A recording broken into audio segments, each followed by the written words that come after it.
All right.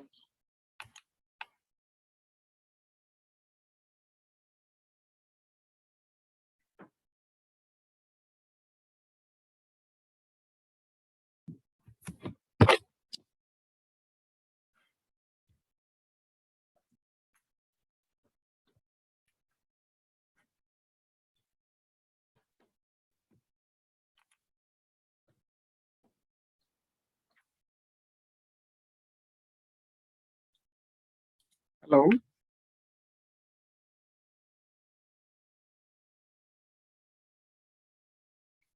Hello. Hello. Can you hear me? Hi. Okay. You can start now. First of all, let me start by showing you the announcement for this week. Where's my canvas? Okay, move for canvas.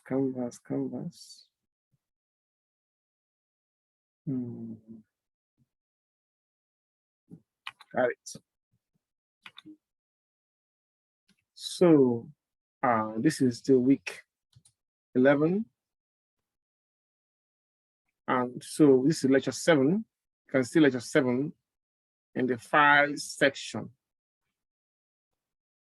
Then, of course, the homework are the assignments are the classwork 10, which is due tonight, and then homework 7, which you can is due on Sunday. You can see it in the it's done in my math lab. So that is where we'll be focusing tonight. So having said that, we can begin. Now we've started a new topic, which is confidence interval. As you can see from the screen, a confidence interval basically means an estimated range of values that is likely to contain a population parameter. So when we say population parameter, it can be something like the mean. Mean. Okay. Mean has a symbol. Population mean has a symbol, mu, which is mean.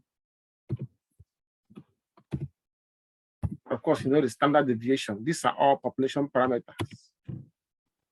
Okay. The population parameters mean, standard deviation, even percent, that's the proportion. See, standard deviation. So confidence interval tells us an estimated range of values that will contain these parameters. But simply put, confidence interval tell us a lower estimate and an upper estimate of the parameter in the population, you know. So that's what, and I'll give you an example. Unlike the point estimate, let me show you point estimate. If you look at this place here, you can see two types of estimate that we normally have. Let me make sure you guys can see this. Okay. So these are the point estimate and interval estimate. Point estimate give us a single value. For example, you can see that a local bus drivers may claim that the average price of gas in 2018 was $2.34 per gallon. So you can see there's a single number, only this. Or a CEO at Ford and say that the company produced an average 200,000 cars last year in 2013. This is one number. So we call it a point estimate.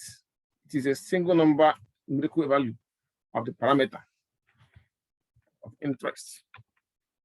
Now for the interval estimate, which is one we are interested in, we have this two numbers, the lower number and the upper number. So you give us a range of values that the parameter can take. Again, remember that when I say parameter, I mean something like the means, standard deviation, and proportion. So for interval estimate, you see that a local bus driver may claim that the average price of gas in 2018 is $2.34. This is the point estimate. But the interval estimate is this one. Okay, I'll make it large.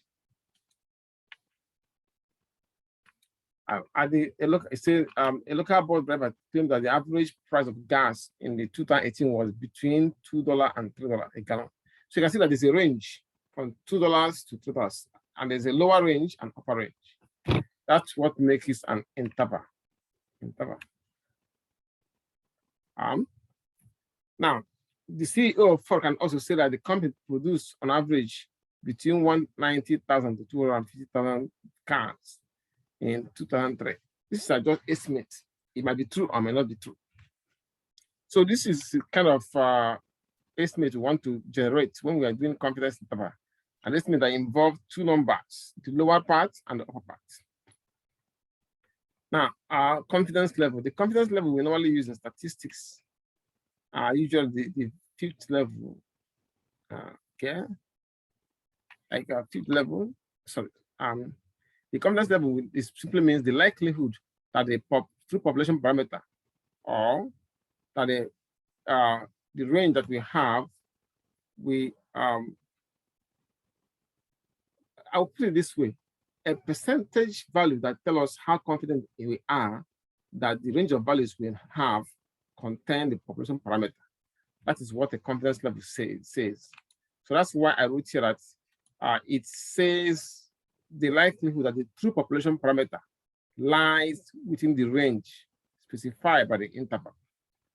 Usually we have three common confidence level we use in statistics. One of them is 90% confidence level. The other one is 95% confidence level. And the third one is 99% confidence level. So if you say that you're 90% confident, that means that your chance of being wrong is only 10%. If you say you're 95% confidence, your chance of being wrong is only 5%. Same thing, if you say that your confidence level is 99%, those of us in the pharmaceutical industry need to have this one. When you say that you're 99% sure, you say that your confidence, your chance of being wrong is 1%. So here, your chance of being wrong here is 10%. So this will become your alpha, which this can be written as 0.1. Yeah, but your chance of being wrong here is 9%. 9%. 5%, not 9%, 5%. Because you say that you're 95% confidence. So that your alpha will be 0.1. Please, can you meet yourself, Mr. Lawrence?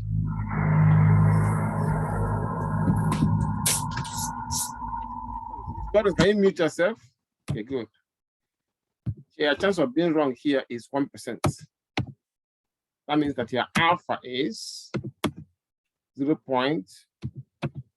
That means your chance of being wrong is 1%. So the table here gives us the different critical values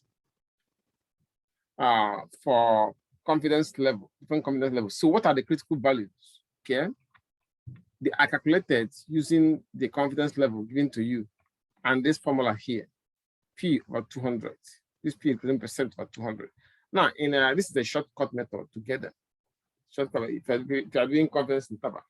Now, remember, percent is over 100, but because there are two sides, lower side and upper side, that's why I make it over 200. And then we use it to calculate confidence level, critical value. Let me show you how this works. You have 90% confidence level. The chance of being wrong is 10%, or alpha.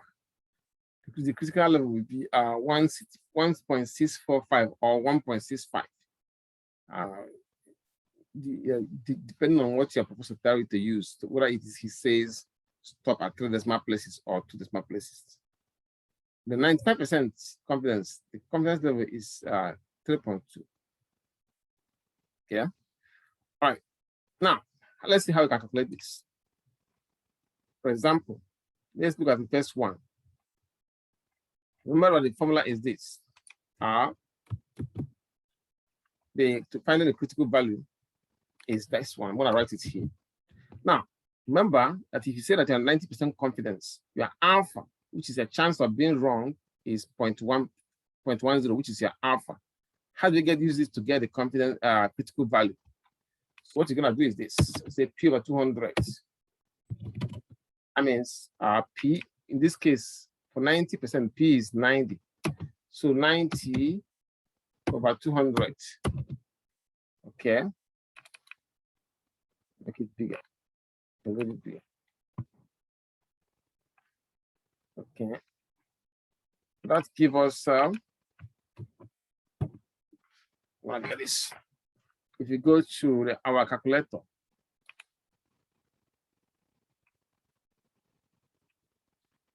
$90 divided by 200, 0.45. So 0.45, you look for it on the table of normal distribution. This table right here. Even before you do that, you might like to look at the procedure table. The procedure table tells them that let me bring it up. Okay. Oh, it should be the table of normal distribution. But give me 1 minute. Let me make this. So 90 over 200 is 0.45. That's what we got for it from our calculator. 0.45. 0.45. So write it down first. Have 0.45.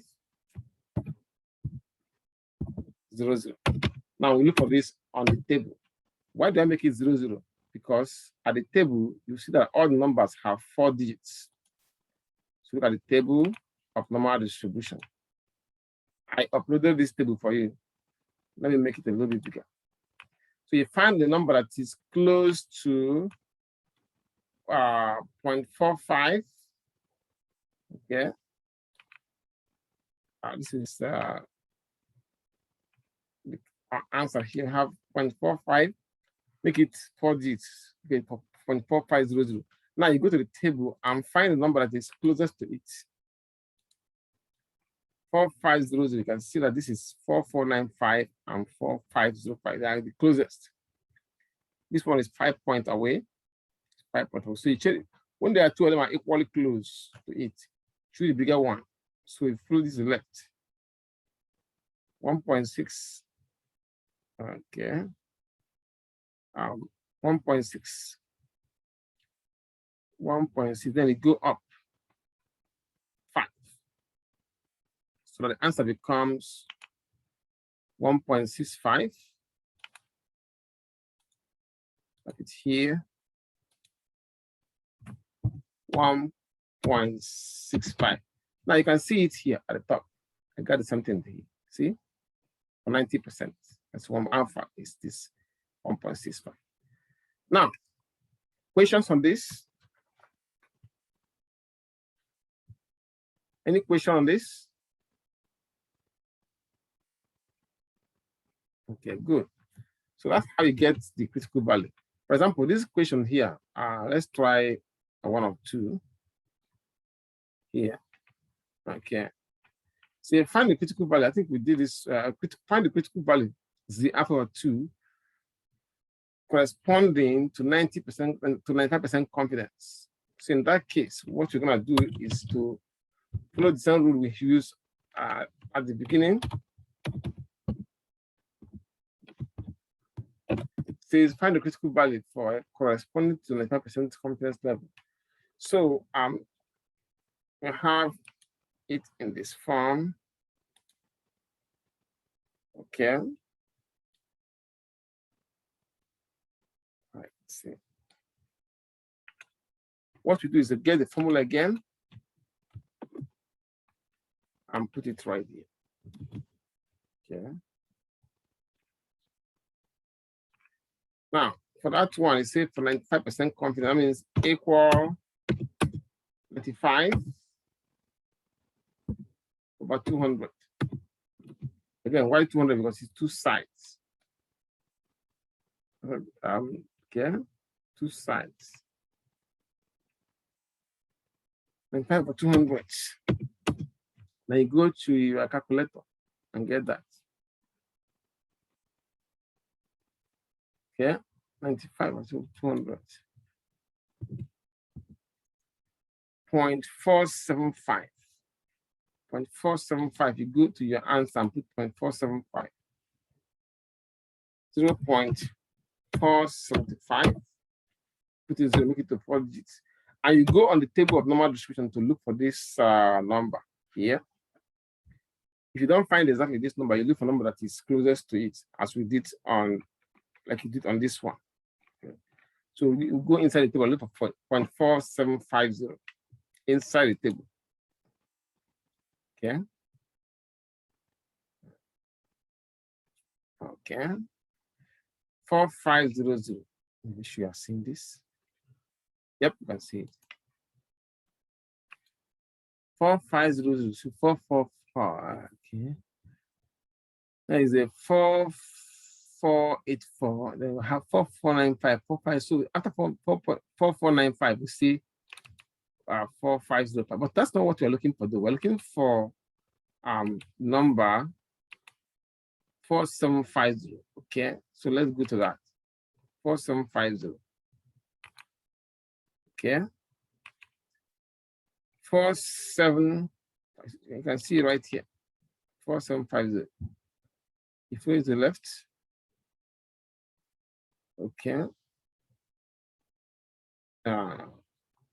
19. Sorry, follow the left. So 1.9, and you follow it up.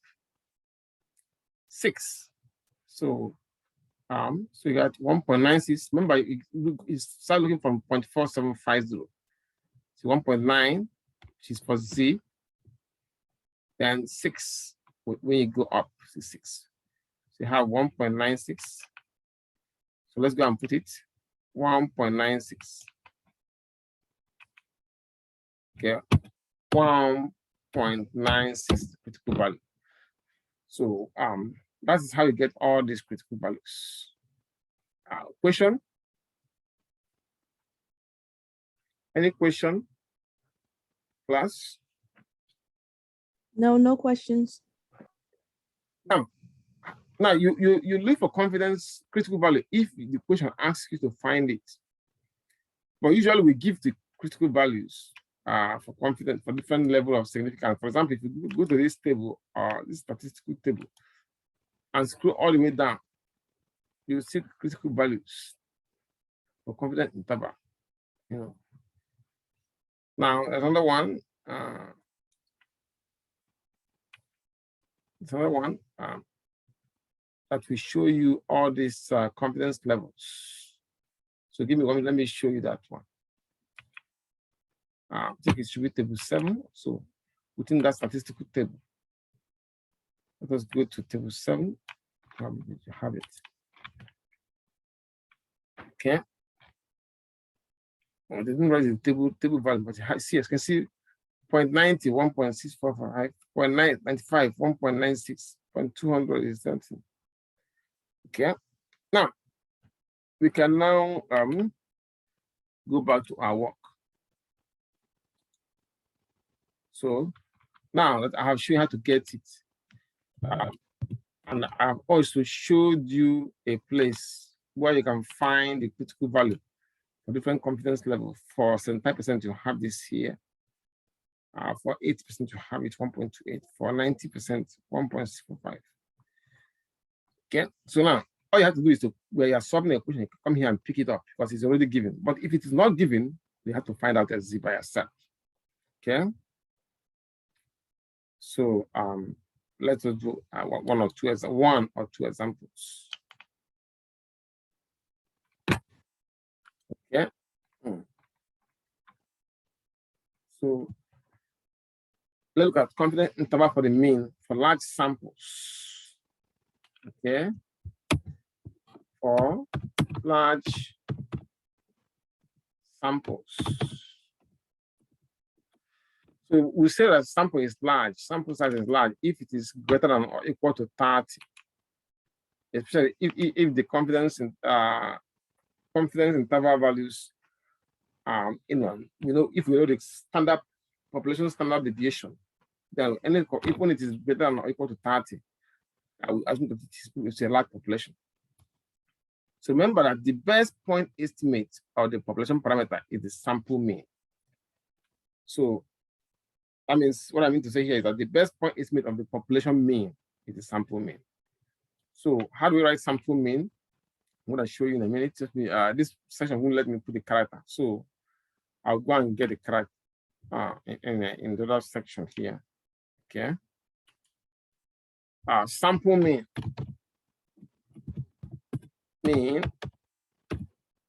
is written as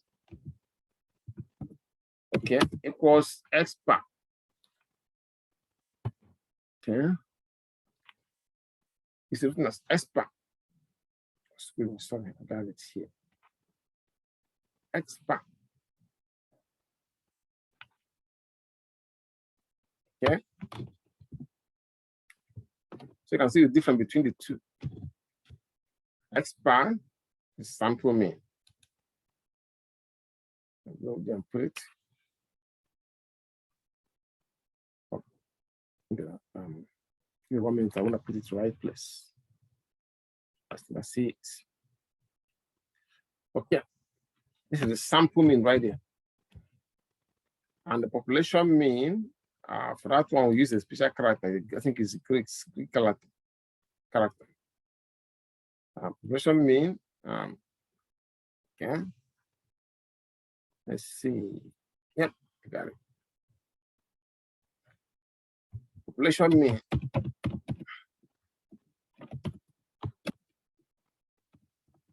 Mu. Correct mu. It is given. So mean is actually population mean. I put it the wrong way. Population mean is this one.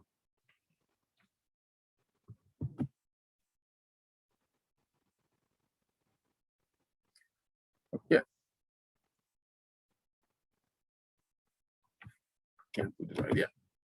So you can see the difference. Sample mean is S bar, population mean is Greek letter mu. Now, having given you this background, we can now begin to answer the questions. So like I said, we're going to start with this one. For large samples and the standard deviation is known.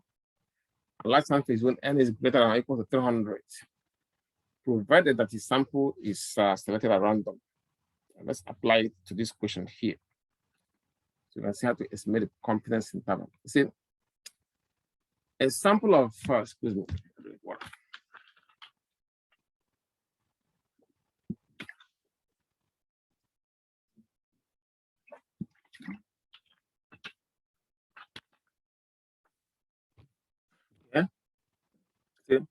a sample reading scores of 35 fifth graders has a mean of 82. Therefore, for that sample of 35, the mean is 82. And the standard deviation is 15. So find the best point estimate for the mean. But remember that I said here that the best point estimate for the mean is the population mean. The best point estimate of the population mean is the sample mean. So when I say that a sample of 35 fifth graders has a mean of 82, that means the best point estimate here for this mean is the sample mean. Answer. Okay. But the question says find the best point estimate of the mean. Let me make it a little bit bigger, so you can see better.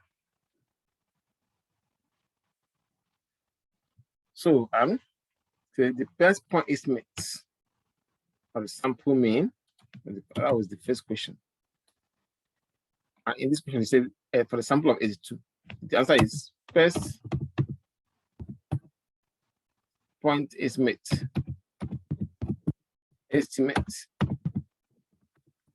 of sample mean here is population mean.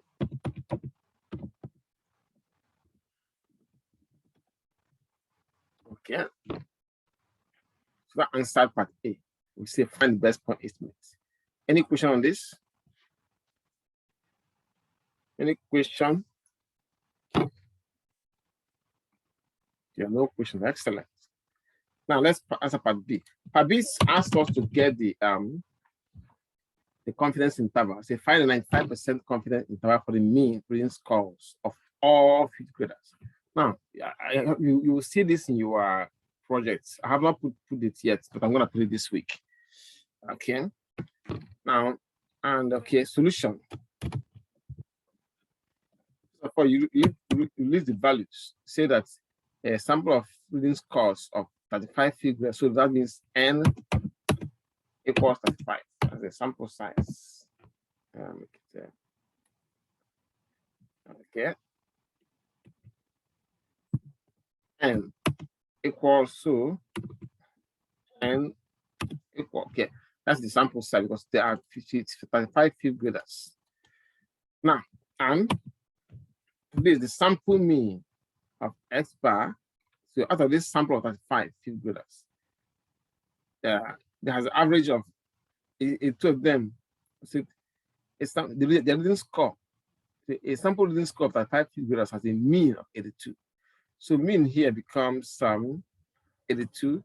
Because we are dealing with samples, we're going to use the sample mean. So sample mean, let me take it this way again. Let me get this. Sample mean equals, okay, okay, X bar, okay, X bar, okay. Now, let me put it in. Sample mean of, I click on the wrong thing. I'm going to actually be clicking here, okay? This is it right there. Sample mean equals 82. So I'm going to copy this and paste it at our main workbook so you can see it better, okay? Sample mean, the idea. Now, so a sample of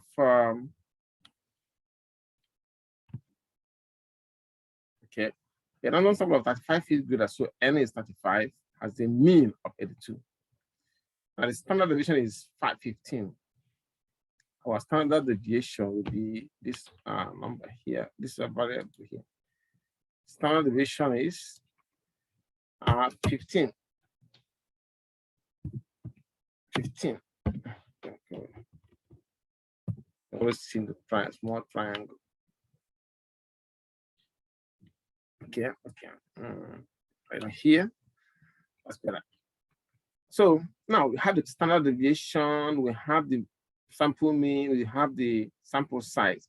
We need to get our alpha. He said find the 95% confidence interval. If you're 95% confidence, your alpha will be 5%. That means a chance of being wrong with 5%. So that our alpha, okay, equals 5%. That means 5%, which is 0.05. Yeah.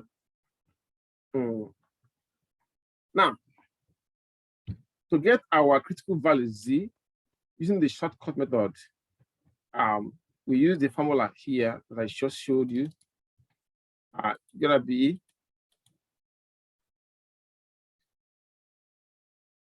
let me say, that's the formula right there. The formula shortcut is P over 200. And since we're looking for 95% confidence, we're gonna make it P is 95, 95 over 200. So that means 95 or 200, which is when we go to decimals, our calculator. See, 95 by 200 give us 0.475. So we have it before. 0.475. Okay. We still have 9 minutes. Okay. 0.475. Okay. All right. 0.4750, which we got from the table of normal distribution.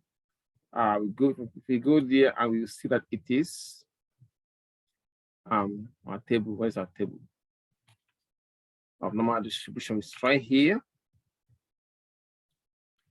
Is we go all the way down. So you can see it's right here. It's right here. 0.475. If we follow it to the left, 4750 is right here. Follow it to the left, 1.96. So left and up is 1.96. 1.96. So that now we have all the value we need. Next thing we need to get is the error margin. Okay. The formula for our error is I'm going to show you the formula. Error, which is E equals Z alpha over 2. Z alpha over 2. That is the critical value. Alpha over 2.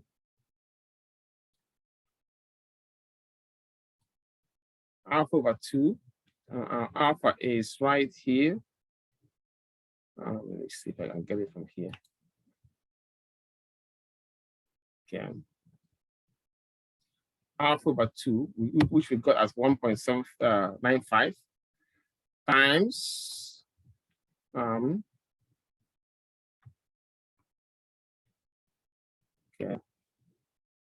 times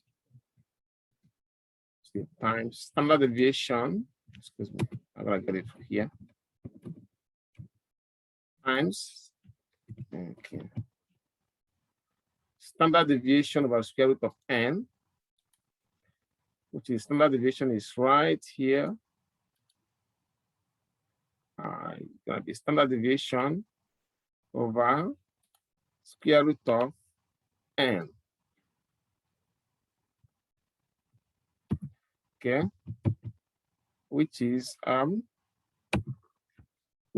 I'm gonna write this out from the where we are and then put them in the calculator so I can see it.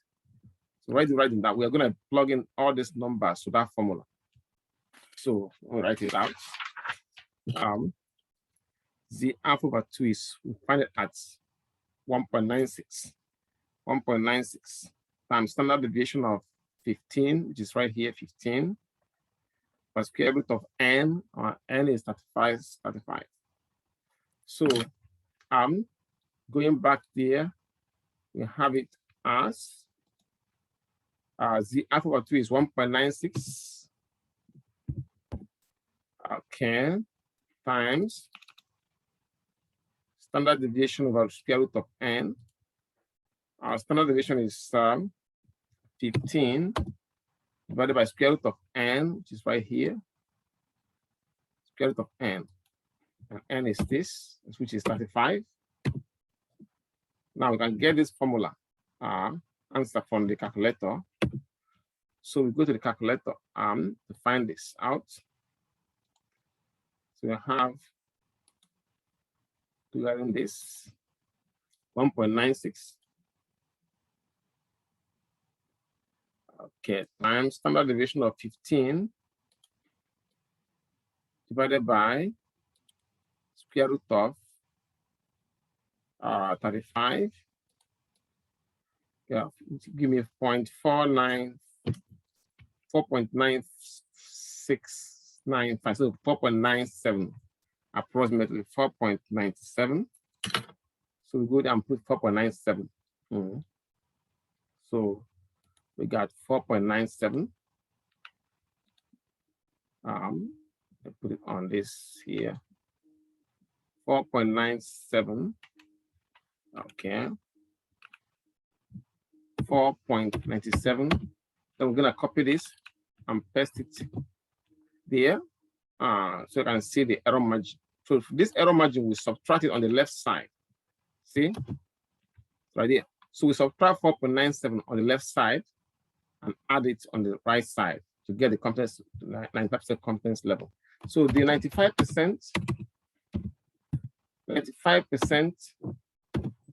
confidence interval is given by X bar minus error. So because this doesn't have S bar, I'm gonna get it from here. Okay, I have X bar, okay, minus error, So all of this will be X bar.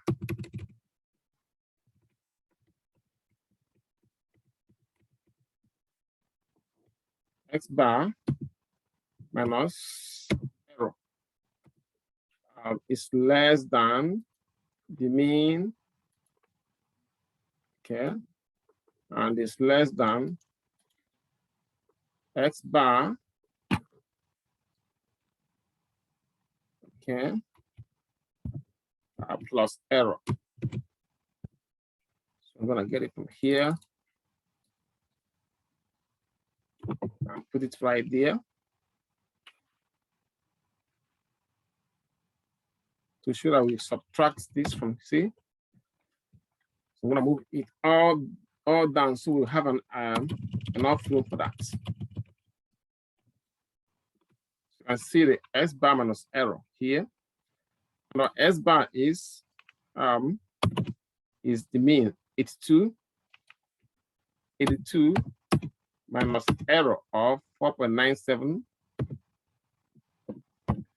on the left side is less than the mean. It's less than the mean, and the mean is the one we're trying to estimate. It's less than, our S bar is 82 plus error of 4.97. And that will give us the confidence level. Let me make it big. So it's the same thing. You add it, you subtract it on the left side and add it on the right side. So that will give us the confidence level. So that when we have this added in my book here, if you add it with the calculator, because we are running out of time. So if you add it with the calculator, you're gonna get this. Give me 1 minute, I'm gonna get it to here. Okay.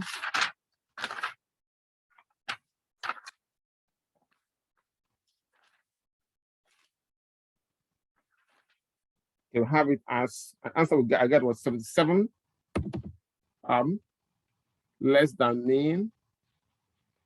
77 less than mean for mean we're looking for. This is the estimate we are trying to estimate. Less than, I get 87. So this is what I got. So that's less than mean. So I want to do this on the calculator. So you subtract 82 minus 4.97, give you approximately 77. On this side, on the right side, 82 plus 4.97, give me approximately 87. So time is we are running out of time. So what I'm gonna do is I'm gonna close it up. Then please log back in next 5 minutes so I can explain to you what this answer means. Okay. Hello. You said log out in 5 minutes and then come back. So log back in 5 minutes so I can explain this and finish this up with you. Because time Zoom gave us only for Back 5 at minutes. 6:50. Huh? Be back at 6:50. Yes, it's 6:50. Yeah. Okay. Okay. So I can, because the Zoom gave us only 40 minutes, so it's time is out. Okay.